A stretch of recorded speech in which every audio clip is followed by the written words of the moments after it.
Lep pozdrav vsem.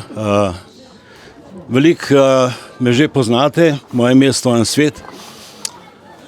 Jaz sem tudi predsednik društva Čisto modro nebo.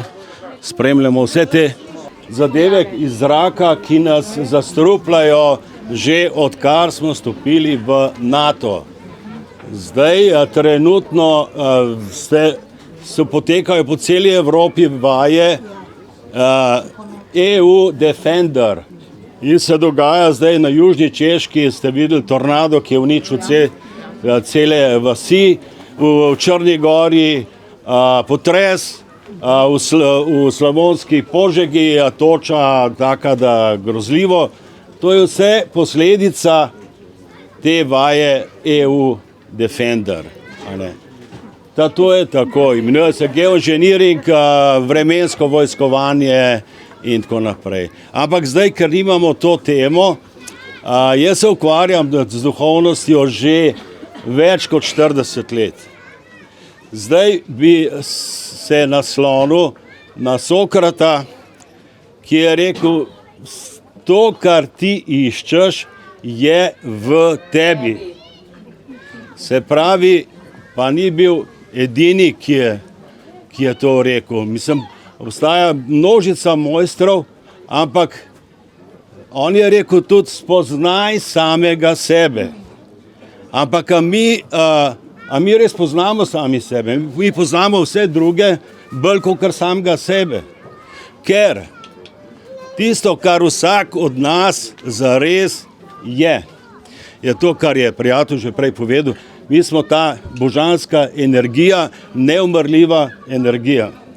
In zanimivo, recimo, jaz sem tudi se ukvarjal s psihologi in sem jih vprašal, če mi lahko povejo, kaj je psiha, ker pač oni so psihologi, psihiatri, dajte mi povedati, kaj je psiha. Nobeden ni vedel. Ampak psiha je dejansko duša, Ampak s tem, če ti rečeš duša, še vedno ne veš dejansko, kaj to je. Ampak kako bomo mi prišli do duše? Tukaj je izredno pomembna ena stvar, ki se ji reče resnica ali pa res jeca, rečemo res jeca. Se pravi, ker ko mi govorimo, ko mi živimo resnico, kaj bi se to pomeni? To pomeni, da ne lažemo v prvi vrsti, da ne lažemo samim sebi. Da se ne preprečujemo, da smo nekaj, kar nismo. Da se ne precenjujemo, da se ne podcenjujemo, ampak da se sprejemamo taki, kot v resnici smo. In ne samo to, da se sprejemamo taki, kot smo, ampak da se ljubimo same sebi. Jaz sem imel veliko delavnic in sem spraševal ljudi na delavnicah, naj dvigne roko tisti, ki ljubi samega sebe. Vam povem, da nihče ni dvignil. Pa neka mamca dvignila roko pa rekla, to je greh, mi se moramo žrtvovati za druge, mi moramo ljubiti druge, to uči cerkev. Ampak nekdo je rekel, kdor ne ljubi samega sebe, ne more ljubiti tudi druge. Mi se moramo naučiti ljubiti samega sebe. Ampak če mi nismo resnicoljubni do samih sebe, mi se ne bomo nikoli znali ljubiti. Resnica je osnova vsega. Mi moramo se naučiti živeti resnico. In mi tukaj smo, angleški pregovor pravi, iste sorte ptice letajo skupaj.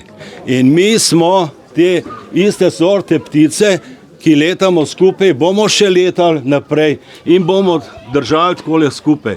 Ker mi imamo možnost, mi se ne zavedamo te moči, ki je znotraj nas. Znotraj nas je neverjetna moč, to, kar je Mateja že prej govorila. Imamo neverjetno, vsi imamo intuicijo. Ampak kdo je zares pripravljen prisluhniti samo sebi? Meni se je zgodilo, tudi sem potoval po celi Evropi. Pa takrat še ni bilo nobenih teh Googlov pa tako naprej. Ampak jaz sem sam prosil, da naj pridem na tisto mesto, kamor naj bi prišel. In vam povem, da sem vedno prišel. Se pravi, znotraj nas je ta neverjetna moč, ki je vse vedoča, vse znajoča in vse mogoča. Se pravi, samo vprašanje je samo, koliko mi zaupamo tej moči, ne v glavi. Tukaj noter, bistvo človeka je tukaj noter. Zapomnite si to. Ko se vi nekaj, kot sem že rekel, vsi odgovori na vsa vprašanja se nahajajo znotraj tebe. Če se ti vprašaš eno vprašanje, verjemite, da če ne takoj, mogoče čez 1 uro ali ta dan ali pa naslednji dan bo prišel odgovor. Sam stvar je v tem, ker se mi sprašujemo ne samo eno stvar, ampak se sprašujemo 100 stvari in dobimo odgovor in smo pozabili, kaj smo že vprašali. To je v bistvu to, ampak vedno se moramo zavedati ene stvari. Moramo imeti prioritetno lestvico. Tisto, kar je najpomembnejše, damo na prvo mesto. Kdo je najpomembnejši v tvojem življenju? Jaz, točno to. Ti, vsak od nas. Živo bitje. To je pomembno, v bistvu je ta jaz, mislim, zdaj jaz eni enačijo z egom. Ne. Ampak ja, ta jaz, self, ne, mislim, kot je on že rekel, sebstvo ali kakorkoli pač to imenuješ. Ampak to se pravi, zdaj on je tudi malo omenil te stvari, Akasha Records, mislim, sej, verjetno ste vsi taj dušni zapis, ne. Dejansko je res vse je v etru, vsi odgovori na vsa vprašanja se nahajajo v etru. Ampak, če se mi ne znamo povezati s svojim srcem, pozabite, ne boste nikoli prišli do kakšnih Akasha. Mi vsak rabi to, da se vsak dan umiri, da se vzame čas zase, da zapre oči in spremlja svoje dihanje, da usmeri svojo pozornost v svoje srce, v svojo notranjost. Ker da v resnici je to, da se vsi odgovori na vsa vprašanja nahajajo znotraj nas. Tukaj bi jaz končal, hvala.